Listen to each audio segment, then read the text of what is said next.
Hello Internet, I'm the Disney Brain, and welcome to my initial thoughts on Mech-X4, the brand new Disney XD show that is also technically airing on Disney Channel as well, featuring a team of robot piloting teenagers, which, as many of you know, fits pretty cleanly into my interests, so there was no way I wasn't going to talk about this show. But, that having been said, is it any good? And what does the two-part premiere tell us about its potential? Well, let's take a closer look, as we discuss the first two episodes of Mech-X4.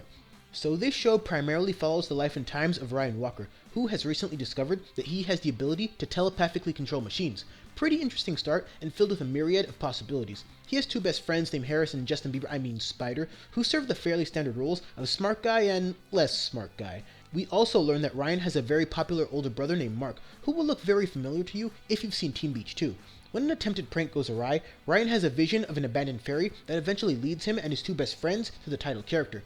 Then we get to the also fairly standard mysterious video feed of exposition, explaining Mech-X4 to a degree, but cutting off at a point to give our resident genius something to do when evil isn't afoot. So, after finally pulling off a successful prank on his older brother, and then immediately regretting it, we get our first monster attack. Since Mech-X4 and the monster itself are both computer generated, as directly opposed to the suit actors of many Megazord fights, it gives them a bit more leeway in terms of battle choreography, and does make it feel a little less clunky as a result. This also allows them to generate a larger variety of monster shapes and sizes, as proven in episode 2 and likely beyond, and that level of variety in battles, assuming it holds, will only benefit the show if the action sequences improve over time. Also, over the course of the battle, Mark ends up joining the team as their fourth member, since he can apparently fix anything. That seems a bit dubious given the advanced tech we're dealing with here, but I'll explain a little later why I like how this team is set up. So, the monster is beaten and the day is saved, and surprising absolutely nobody, Mech-X4 starts to become a polarizing figure who some see as a hero, but others see as a threat. Which, incidentally, is a pretty good segue into part 2, as the team begins taking in some of those contrasting opinions. Ryan, Spider, and Mark are strongly in favor of Mech-X4, and themselves primarily, being properly recognized as heroes, while Harris has his reservations. So, they look to change their public image by doing good deeds around the neighborhood. How they always seem to be in the right place at the right time is something we'll never know. But this grabs the attention of a tech-savvy businessman named Seth Harper, who wants people to see Mech-X4 as heroes, while Godfrey, a news reporter, is one of the leading voices against Mech-X4. This leads to Harris getting into an argument with the others about wanting to become famous for their deeds, all while Harris is trying to figure out the identity of the mysterious man from the video. But before the trio can reveal themselves, another monster is on the attack.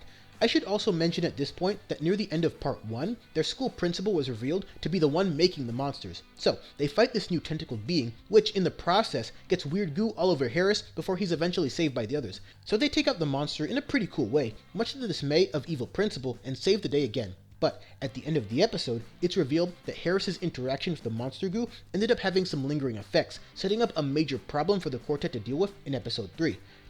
And that's the two-part Mech-X4 premiere. As you could probably tell from the especially brief plot synopsis, not a ton actually happens in these first two episodes. It's all fairly straightforward, and not much will surprise you if you possess even a cursory understanding of robots, superheroes, and the tropes thereof. Now, I understand that the use of formulas in shows like this can be useful in properly framing certain elements of the narrative, but it did feel like a bit much here. That's especially true from my perspective, since I both grew up on, and still actively watch, most of the stuff Mech-X4 likely draws its inspiration from. Power Rangers, Gundam, the tokusatsu genre in general, and maybe even Megas XLR given the tone this show is going for. All that and much more can be found to various degrees here. I'm not saying that's a bad thing necessarily, but if it goes too far down that path, then it'll look more derivative than interesting. My point here is that the core elements of Mech-X4 are great hooks for people like me who would be naturally drawn to this sort of thing. But it should also try to really expand on its ideas and bring something unique and nuanced to the table. If Mech-X4 can accomplish that, then it really gives people a reason to watch. Now that we've handled the big picture, let's take a look at the show itself. As I mentioned, the story beats, the teleplay, and the characters themselves aren't at all dissimilar from what you might expect from the giant robots genre. And the pacing of the episodes to this point is also particularly fast, which I was not a fan of. It didn't give many of the moments enough room to breathe, because it felt like they were just speeding through most of the introductions and exposition just so we could get to the giant robot faster. But here's the thing, we didn't really need that, because while Mech-X4 might be the title character, he should be far from the most valuable. What will end up mattering most is how people can connect to the quartet of characters piloting Mech-X4. You're always going to have your large-scale action scenes, but in between those, give us more of a reason to care about the people inside. That having been said, the brother dynamic present between Ryan and Mark already works pretty well. They have solid chemistry so far, and it'll be interesting to see how their relationship as both brothers and teammates develop over time. Harris and Spider are just kind of there to fill up 2 more roster spots for now, but a lot of good can come from developing them as well. In fact, I already like what they're setting up with Harris for episode 3.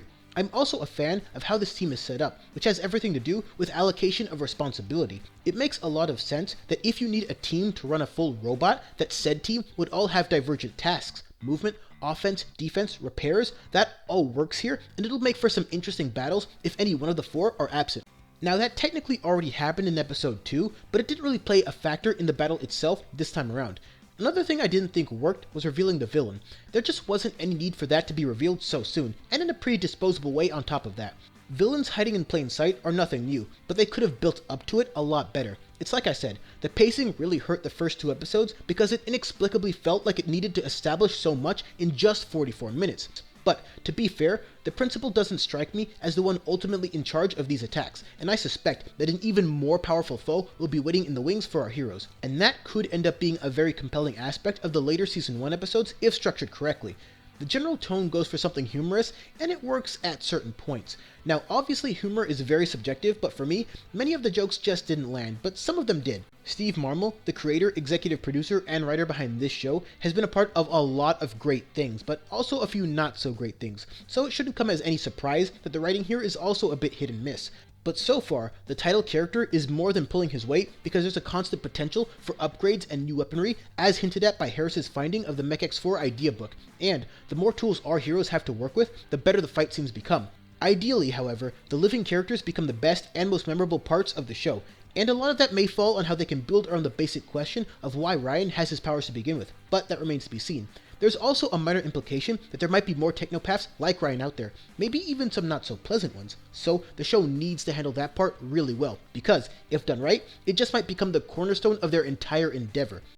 And lastly, one of the more salient but still very effective elements so far is the score and how the music is used throughout. It sets the tone really well and makes the action scenes much more engrossing. All in all, this review feels like a very mixed one, but despite some of the issues present in the premiere, I did enjoy it. Well, for the most part. It's not exactly the best thing I've watched all year, and it is a little too campy in some areas, but I think the potential is there if it focuses more on forging its own path and doesn't overly rely on the cliches of other more well-known franchises. Keep upping the battles, keep the mystery element strong while avoiding the brutally obvious if possible, and, most importantly, build strong, genuine characters worth caring about. And we've got something here. But also remember, convention is made to be defied, rules are made to be broken. Don't be afraid of taking a major risk or doing something completely out there for the sake of creating a higher quality program. It may fail, but at least it would have failed for the right reasons. There's a world of difference between Super Ninjas and the best seasons of Power Rangers. So, while trying to create your own unique identity, try to err towards the latter of the two. But those are just my thoughts. As always, share your own perspectives on the premiere after you've watched it and decide how good it is or could be for yourself. Thanks for watching. If you enjoyed this review, go ahead and throw it on a like, sub for more, and share it with any fans of giant robots. And don't forget to follow the Disney Brain on Facebook and Twitter for updates. Links down below. The Mech-X4 premiere kind of snuck up on me, so I had to push the video schedule back a bit. Also, since I've made too many people wait for too long, I've decided to review Wendy next, with Swindle coming a little later on. So, lots to look forward to. Until then,